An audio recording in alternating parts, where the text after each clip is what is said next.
ओम शांति। आज 11 दिसंबर 2023 की साकार मधुर मुरली। आज की मधुर मुरली के सार में मीठे मीठे बाप दादा ने कहा, मीठे बच्चे, तुम सबको जीवन मुक्ति का मंत्र देने वाले सतगुरु के बच्चे गुरु हो। तुम ईश्वर के बारे में कभी भी झूठ नहीं बोल सकते। प्रश्न, सेकंड में जीवन मुक्ति प्राप्त करने की विधि और उसका गायन क्या है? उत्तर, सेकंड में जीवन मुक्ति प्राप्त करने के लिए प्रवृत्ति में रहते कमल फूल समान पवित्र बनो। सिर्फ इस अंतिम जन्म में पवित्रता की प्रतिज्ञा करो तो जीवन मुक्ति मिल जाएगी। इस पर ही राजा जनक का मिसाल गाया हुआ है कि गृहस्थ व्यवहार में रहते 1 सेकंड में प्रतिज्ञा के आधार पर जीवन मुक्ति प्राप्त की। गीत, यह वक्त जा रहा है।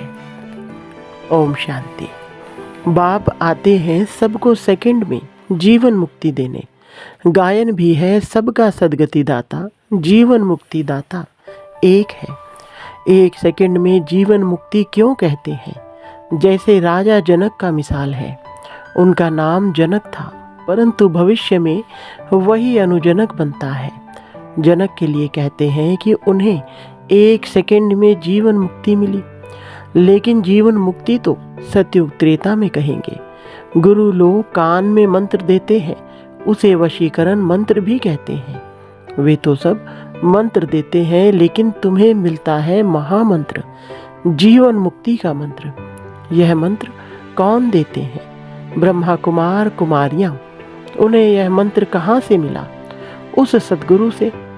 सर्वोत्तम तो एक ही बाप है, फिर तुम बच्चे सर्वोत्तम बनते हो। उनमें सर्वोत्तम गुरु होते हैं। तुम भी सद्गुरु के बच्चे गुरु हो। गीता सुनाने वाले को भी गुरु कहा जाता है। नंबरवार तो होते ही हैं। तुम भी सत बोलने वाले गुरु हो। तुम कभी ईश्वर के बारे में झूठ नहीं बोलते हो।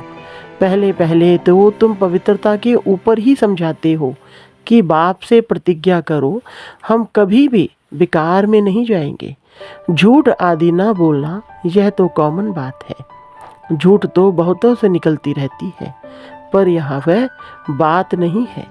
यहाँ है पवित्रता की बात। गृहस्थ व्यवहार में रहते इस अंतिम जन्म में हम बाप से प्रतिज्ञा करते हैं कि हम कमल पुष्प समान पवित्र रहेंगे। तो यहाँ पवित्र रहने की बात है। कहेंगे यह तो बहुत ऊंच मंजिल है, यह तो हो नहीं सकता। तुम कहेंगे वाह, क्यों नहीं हो सकता? यह तो गाया हुआ है कमल फूल समान। यह दृष्टांत शास्त्रों में लिखा हुआ है।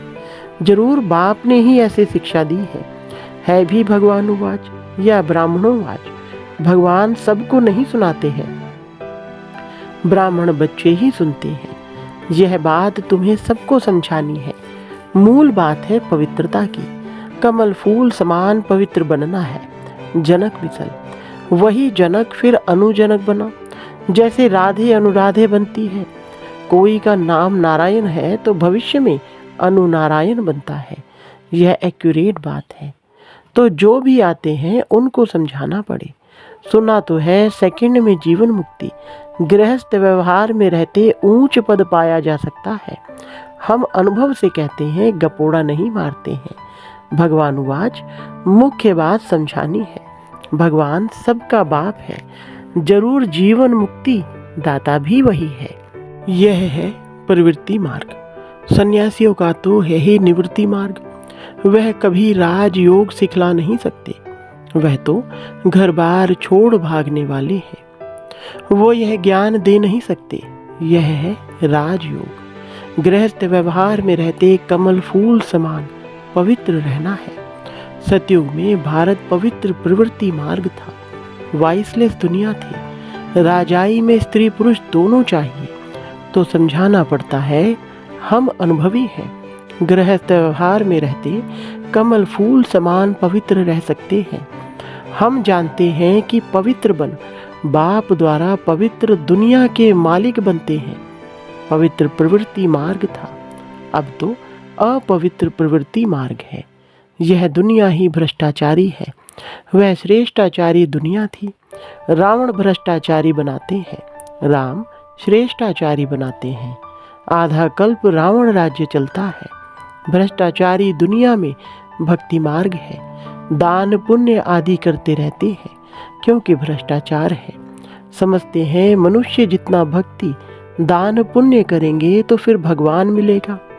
भगवान की भक्ति करते हैं, कहते हैं कि आकर हमको श्रेष्ठ बनाओ। भारत श्रेष्ठाचारी था, अभी नहीं है। भ्रष्टाचारी ही श्रेष्ठाचारी बनते हैं। भारत की नई रचना की कहानी कोई जानते ही नहीं। चित्रों के द्वारा अच्छी तरह समझाया जा सकता है। ऐसे ऐसे चित्र बनाने पड़ेंगे। हर एक सेंटर पर प्रदर्शनी के चित्र होने चाहिए। बाबा डायरेक्शन देते हैं, भले लिख दें कि चित्र हमारे पास नहीं है तो बाबा डायरेक्शन देंगे, यह बनाओ। फिर सबको भेजो तो सबके पास प्रदर्शनी हो जाएगी। यह चित्र बहुत अर्थ सहित है। पहले पहले यह बुद्धि में आना चाहिए कि हम बाप के बच्चे हैं। भगवान है स्वर्ग रचने वाला, नरक का रचयिता है रावण। गोले के ऊपर 10 सिर वाले रावण का चित्र बना दो। स्वर्ग के गोले पर चतुर्भुज लिख भी सकते हैं। यह राम राज्य, यह रावण राज्य। इस समय रावण सर्वव्यापी है, वहाँ हम राम सर्वव्यापी तो नहीं कह सकेंगे। गाया भी जाता है, आत्मा परमात्मा अलग रहे बहुकाल। फिर सुंदर मेला कर दिया, जब सदगुरु मिला दलाल। तो जरूर वह आएगा ना। यह हिसाब कोई भी नहीं जानते हैं। पहले पहले अलग हुई है देवी देवताओं की आत्माएं। यह नॉलेज है, कोई को भी समझाना है। आत्माओं का बाप तो है ना। अब हे आत्मा, अपने परम पिता परमात्मा का ऑक्यूपेशन बताओ। क्या नहीं जानती हो? ऐसा बच्चा तो होता नहीं जो बाप के ऑक्यूपेशन को नहीं जानता हो। बाप बैठ समझाते हैं, तुम अपने जन्मों को नहीं जानते हो। मैं समझाता हूँ। पहले पहले जो देवी देवता हैं वह इतने जन्म लेते हैं, तो हिसाब करो दूसरे धर्म वाले कितने जन्म लेते होंगे। सिद्ध कर बताना पड़े। मैक्सिमम इतने हैं। झाड़ वृद्धि को पाता रहता है। पहले पहले देवी देवता थे, उन्हों के ही 84 जन्म कहे जाते हैं। भारत की नॉलेज है ना। प्राचीन भारत की नॉलेज किसने दी? यह भगवान ने ही दी है। नॉलेजफुल गॉड फादर है ना। ब्रह्मा को भी नॉलेजफुल नहीं कहेंगे, श्री कृष्ण को भी नहीं कहेंगे। श्री कृष्ण की महिमा ही अलग है। यह समझने की बड़ी ही क्लियर नॉलेज है। भगवान तो सबका एक ही निराकार परम पिता परमात्मा है। वह है रचयिता। श्री कृष्ण तो है रचना। ऊंच ते ऊंच भगवान तो एक है ना। सर्वव्यापी उनको कह नहीं सकते। भारत में ऊंच ते ऊंच प्रेसिडेंट फिर नंबरवार और है। सबका ऑक्यूपेशन बताएंगे। ऐसे तो नहीं, सब एक ही है। हर एक आत्मा को अविनाशी पाठ मिला हुआ है। यह सिद्ध करना है। आपस में राय कर सर्विस के प्लान बनाने हैं। परंतु जिसकी लाइन क्लियर नहीं होगी, कोई विकार होगा व नाम रूप में फंसा होगा, तो यह काम हो नहीं सकेगा। इसमें लाइन बड़ी क्लियर चाहिए। रिजल्ट तो अंत में ही निकलेगी। अभी सभी नंबरवार हैं। मनुष्य कहते हैं यह व्यास भगवान ने शास्त्र बनाए। अब व्यास तो भगवान हो नहीं सकता। वास्तव में धर्म के शास्त्र है ही 4। भारत का धर्म शास्त्र तो है ही एक, माई बाप गीता। वर्षा उनसे ही मिलता है। माँ द्वारा बाप से वर्षा मिलता है। गीता माता का बाप है रचता। तो गीता द्वारा ही बाप ने प्राचीन सहज राज योग की नॉलेज दी है। गीता तो भारत खंड का शास्त्र है। फिर इस्लामी का धर्मशास्त्र अपना है, बुद्ध का अपना है, क्रिश्चियन का अपना है। गीता तो है सबका माई बाप। बाकी शास्त्र हैं बाल बच्चे, वह बाद में निकले। बाकी इतने वेद उपनिषद आदि यह सब किस धर्म के हैं, यह मालूम तो होना चाहिए कि यह किसने उच्चारे। उससे कौन सा धर्म निकला? कोई धर्म तो है नहीं। पहले तो सिद्ध करना है कि गीता खंडन की हुई है। बाप के बदले बच्चे का नाम दे दिया है। जीवन चरित्र तो सबका अलग अलग है। बाप कहते हैं सर्वधर्माणि परित्यज्य मामेकम याद करो। परमात्मा आत्माओं को कहते हैं, तुम अशरीरी बनो, मेरे को याद करो। अशरीरी बाप ही यह कह सकते हैं, सन्यासी तो कह नहीं सकते। यह गीता के अक्षर है। सब धर्म वालों को कहते हैं अशरीरी भव। अभी नाटक पूरा होता है। सबको मंत्र मिलता है कि देह सहित देह के सब संबंध त्याग, मामेकम याद करो तो तुम मेरे पास आ जाएंगे। मुक्ति के बाद जीवन मुक्ति है जरूर। पद जीवन मुक्ति का है वाया मुक्ति। जो भी आते हैं सतो रजो तमो में पास करते हैं। समझानी कितनी अच्छी है, परंतु बच्चे एक कान से सुन दूसरे कान से निकाल देते हैं। वैसे है बहुत सहज। तुम जगह जगह पर प्रदर्शनी करो, अखबारों में भी पड़ जाए, खर्चा कर सकते हो। भल सब सुने, अखबार में तो जरूर डालना है। बच्चों को बड़ा नशा रहना चाहिए। बाकी टाइम बहुत थोड़ा बचा है। अतीन्द्रिय सुख की वासना गोप गोपियों से पूछो, गाया हुआ है।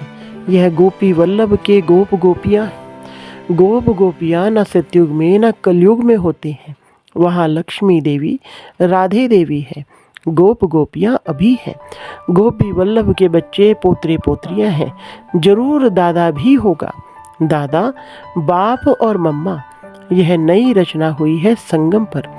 बाप कहते हैं मैं कल्प कल्प कल्प के संगम युगे आता हूँ नई दुनिया बनाने। आसुरी संतान से तुम ईश्वरीय संतान बने हो, फिर बनेंगे दैवी संतान, फिर क्षत्रिय वैश्य शूद्र संतान बनेंगे 84 जन्मों में। फिर साथ साथ वृद्धि भी होती रहती है। झाड़ भी पूरा कंप्लीट चाहिए, प्रलय भी नहीं होती है। भारत तो अविनाशी खंड है। भारत की बहुत महिमा करनी है। भारत सब खंडों में श्रेष्ठ है। विनाश कभी नहीं होता। अच्छा, मीठे मीठे सिकिलधे बच्चों प्रति मात पिता बाप दादा का याद प्यार और गुड मॉर्निंग। रूहानी बाप की रूहानी बच्चों को नमस्ते। रूहानी बच्चों की रूहानी बाप दादा को नमस्ते जी। धारणा के लिए मुख्य सार नंबर 1, बाप जो सुनाते हैं वह एक कान से सुन दूसरे से निकालना नहीं है। ज्ञान के नशे में रह अतीन्द्रिय सुख का अनुभव करना है। नंबर 2, सभी को सेकंड में मुक्ति जीवन मुक्ति का अधिकार देने के लिए यही महामंत्र सुनाना है कि देह सहित देह के सब संबंधों को त्याग, बाप को याद करो।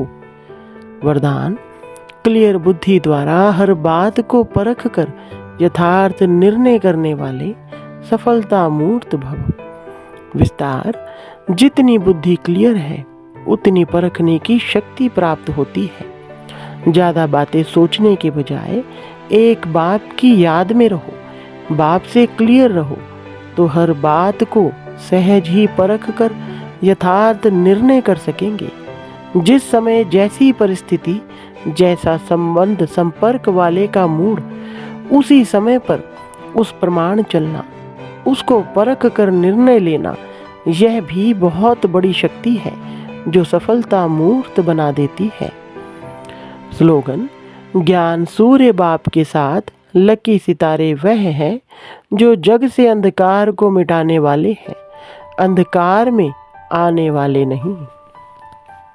अच्छा, ओम शांति।